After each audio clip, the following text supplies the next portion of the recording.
Amy McAllister teaches English 3 on all levels and advanced composition at Johnsonville High School in Florence, School District 5. She is National Board Certified and has been teaching for 5 years. Amy says that she never wanted to do anything for a career other than teach. She believes that teaching is the best job in the world, and her students serve as daily reminders of why she chose this profession. Let's meet her as we visit Johnsonville High School.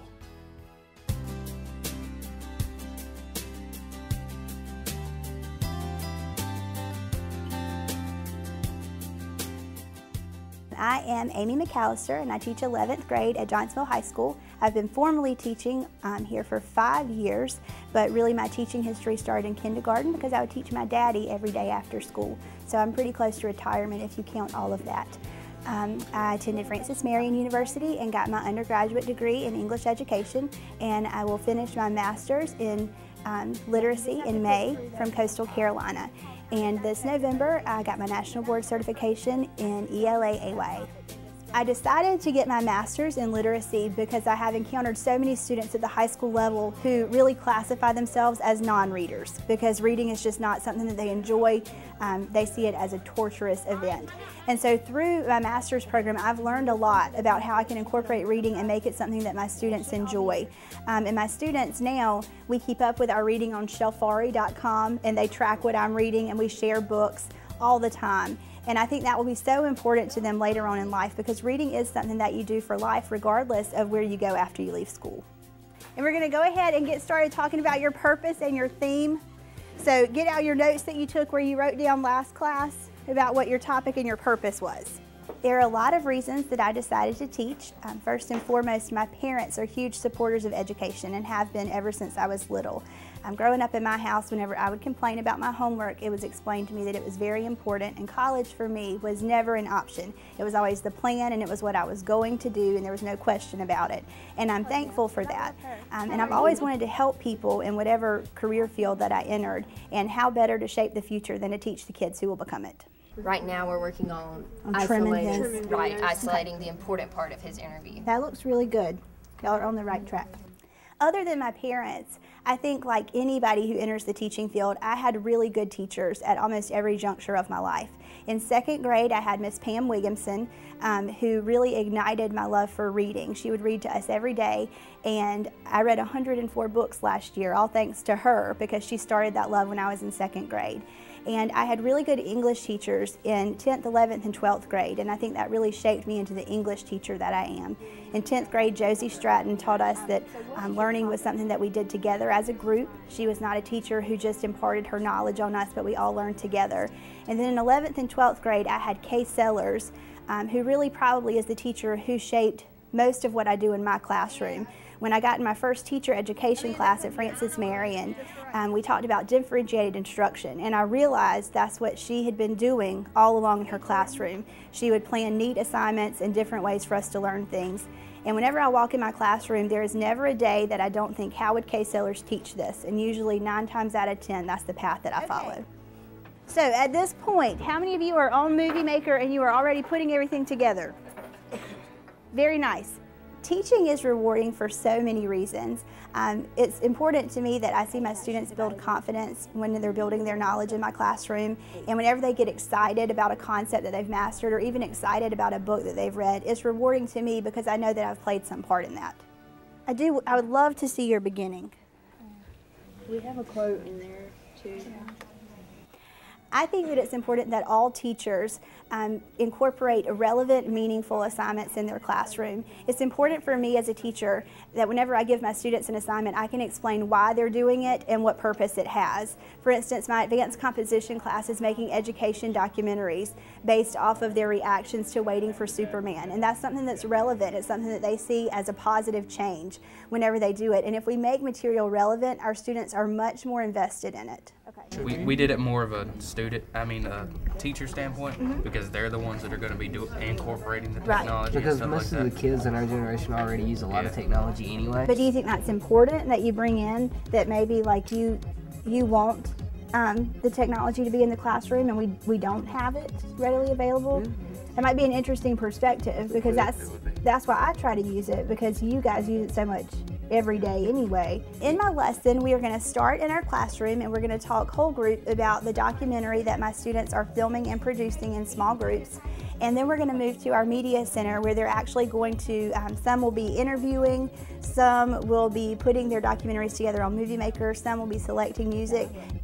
To an untrained eye, it might look like a chaotic mess, but they are engaged and actively learning and excited about what they're doing. I do feel as if we're well prepared for college. We have really good English teachers like Miss McAllister who prepare you with a curriculum centered around the way we would have it in a college classroom, which is beneficial, and Miss McAllister lets us use technology like you would use out in the real world. For a 1A school in our area, we are very blessed with all the technology. We have like our smart boards and flip cameras and laptops and whatnot. All of the projects that they're working on have something to do with education, and so they picked a topic and a purpose for their individual group documentaries. So we have some that are looking at the pros and cons of public education, some that are looking at public education versus private education. We have one group that's really focused on technology and how we have to incorporate 21st century skills in education. And they're interviewing administrators and teachers and students and various stakeholders in the community and really doing research to support whatever they find.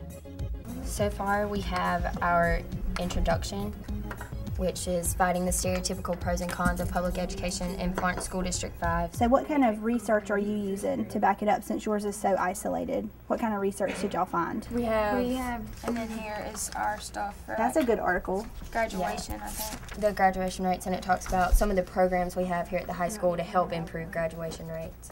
Last year I had a student who entered my classroom for English 3, and he walked through the door and his introduction to me was, "I'm Rem, I don't read and I hate English." And then he took his seat, and that was his introduction.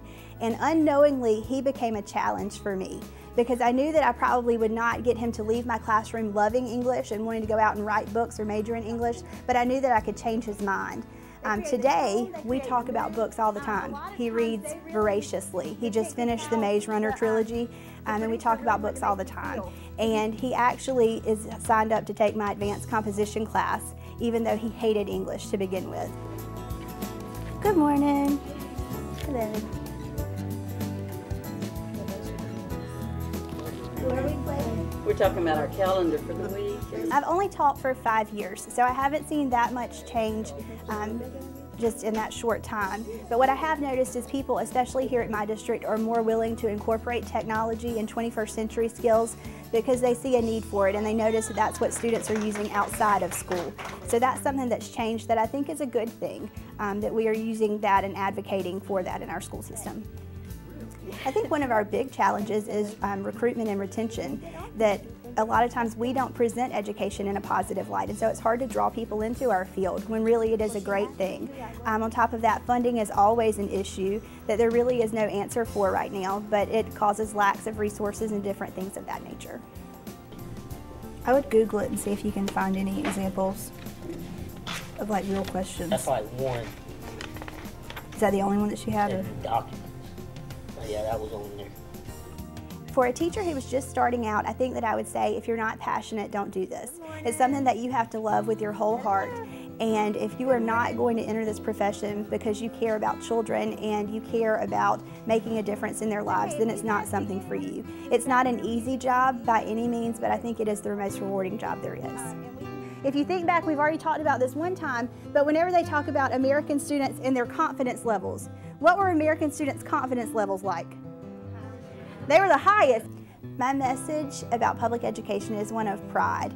I think that a lot of times South Carolina public education gets a really bad reputation when really we are doing great things in South Carolina public schools.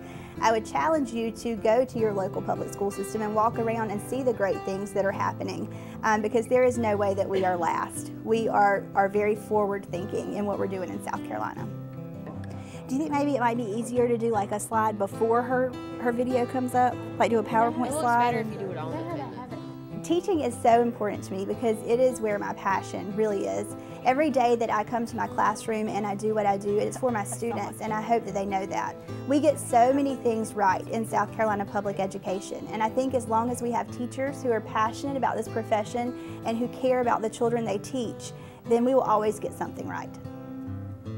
I love my students because they are the reason I do what I do every day. They get excited about learning, and I know that I'm impacting their lives, and they're all important to me.